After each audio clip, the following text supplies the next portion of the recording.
You don't shop at Zara the same way you shop anywhere else. You don't go in with a list. You don't expect things to be there again next week. You go in just to see what's new. And more often than not, you leave with something you didn't even plan to buy. Now, that's not luck. That is by complete design. So in this video, I am going to break down how Zara has engineered their stores to keep customers coming back, spending more and buying faster, and how you can apply these exact same principles right inside your very own shop. Let's talk about Zara. Now, this is one of the most powerful retail brands in the world. And what's interesting is that they don't rely heavily on traditional advertising like many of their counterparts do, because their strategy isn't built on attention, it's built on behavior. They have created a system where customers don't just visit, they return again and again and again. Now, I've got a quick one before we go ahead and break this whole thing down for you. If you've ever felt like customers come into your store once, but don't come back as often as you would like, or you think, oh, I'm getting enough browsers, but not enough of them are turning into paying customers, that's exactly what I help retailers fix all around the world. I have created a course to help you to do this. It's called Boost Your Retail Sales in 30 Days. And inside, I show you how to increase repeat customers, how to structure your shop for more purchases, and how to create buying momentum right inside your business. And I'll link it below so that you can go deeper once we have finished today's episode. Now, let's get back to breaking down Zara's strategy. Because the first thing Zara does brilliantly is it removes the safety net. And what most retailers do is they restock quickly. Zara doesn't. Items stay on the shop floor for around 2 to 4 weeks.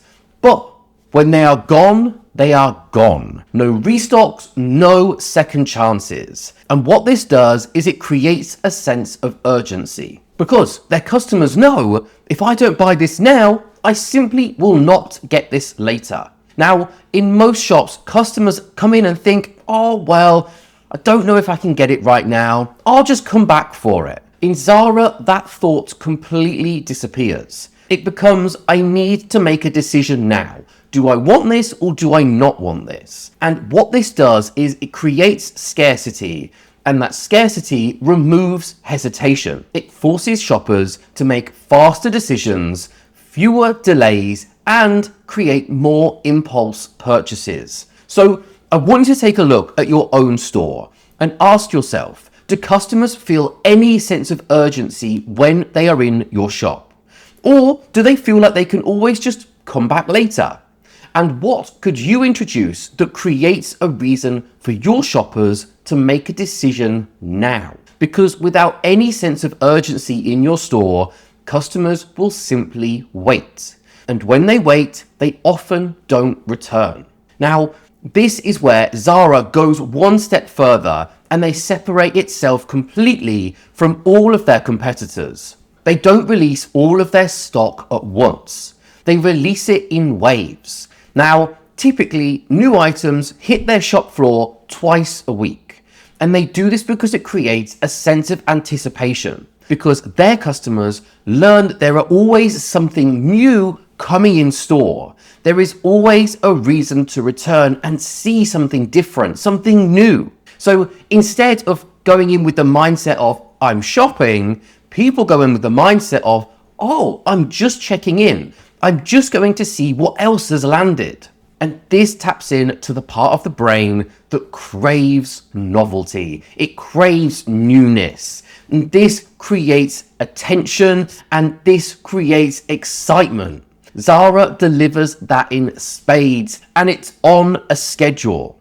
Now, when you consider your own store, consistency doesn't mean you making an order and releasing everything all at once and overwhelming your customers and confusing them. It means releasing it in waves, releasing something new regularly. So consider your store and the way that you release your items. How often does your shop feel different? Do customers have a reason to come back and see more often and check in to see what else has happened? Could you introduce smaller, more frequent drops instead of just getting everything out onto the shelves as soon as it arrives? Because if your store looks and feels the same every single time shoppers walk through your doors, it doesn't create any reason for them to return often just to have a nose. Now, this is where things get even deeper for Zara because they use something called a variable reward. This means you never know what you are going to find. It creates this dopamine loop, and it's exactly the same psychological pattern used in slot machines, used on social media, and used on gambling. Because every visit feels like a chance to discover something great. Because if customers always knew what they were going to find, they would come back in less often. But because it's unpredictable, they keep coming back because they don't want to miss out. This fear of missing out. Now, predictability kills any sense of excitement. Unpredictability, in this sense, creates a habit. So consider your store. Ask, is my store too predictable? Do customers know exactly what they're just going to see every single time? And how could you introduce elements of surprise into their shopping visit to keep them on their toes and keep them wanting to come back to see what else they can get from you? Because this sense of discovery drives repeat visits, increases browsing times, and increases more spending. Now let's talk about how Zara makes their customers feel when you walk through their doors. This doesn't feel like a cheap shopping experience, does it? You walk into their store, they have wide aisles, the tones in the store are fairly neutral, minimal signage, no clutter. The whole store is carefully created to make you feel like you're in a luxury environment. So your brain is going, this feels like it's premium. Then when you go and see the price tag, it feels like it's a bargain because they know their customers aren't just going in to buy products. They are buying the whole sensory environment that they have walked into before they have even looked at that price tag. The environment shapes the perceived value. So take a look at your own store and ask yourself, when customers walk through your doors, does your store feel premium or does it feel cluttered? What impression does your store give before the price has even been considered? And are you increasing or decreasing your perceived value through the way that your shop has been designed? Because how your shop feels when somebody walks through your doors changes how your products are judged. Now, this is where Zara closes the sale, and this is engineered more than most people realize. So here's what they do.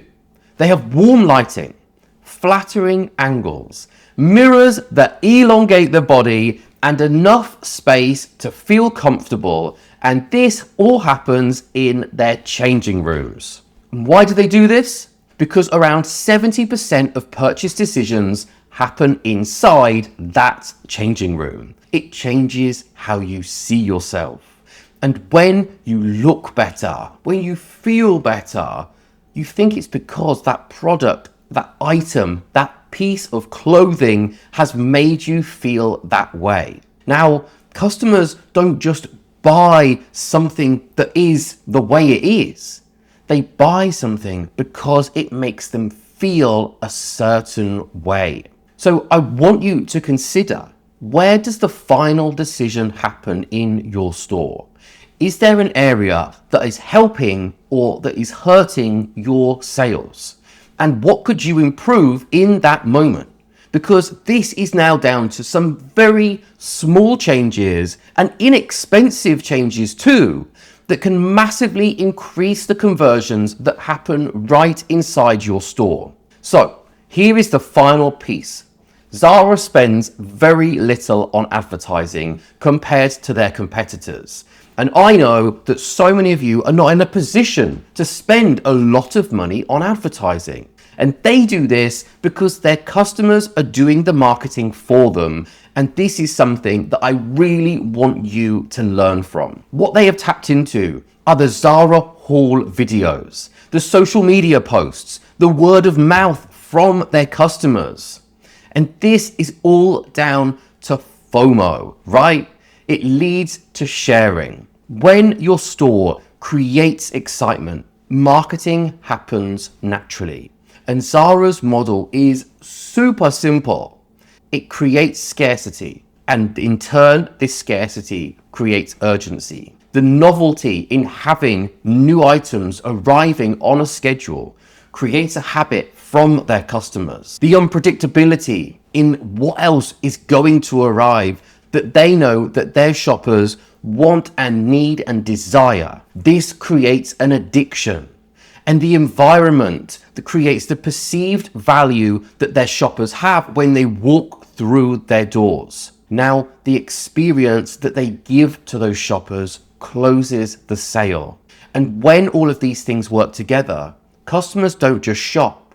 They return again and again, and they want to post about it on social media. They want to tell everyone else about it. They want people to know what their experience has been like and how it has made them feel, more importantly. And I want you to be able to do this for your store too. I want you to be able to create an experience that your customers want and love so much that they can't help but want to return back to it. They can't help but want to spread the word to tell people how your shop makes them feel different. And I have put all of these strategies inside a brand new course called Boost Your Retail Sales in 30 Days. This shows you how you can connect with your customers on a deeper level. It breaks down the psychology that you need to use inside your store to show customers what they should be greeted with and how to introduce other items around your shop to increase the amount that customers spend without you feeling salesy or pushy. Now, you can check it all out by clicking the link below. It's called Boost Your Retail Sales in 30 Days. And if all of this gave you a new perspective in the way that you should be looking at your store, good, I have done my job today. Now, I hope you have a great day, and I'll speak to you soon.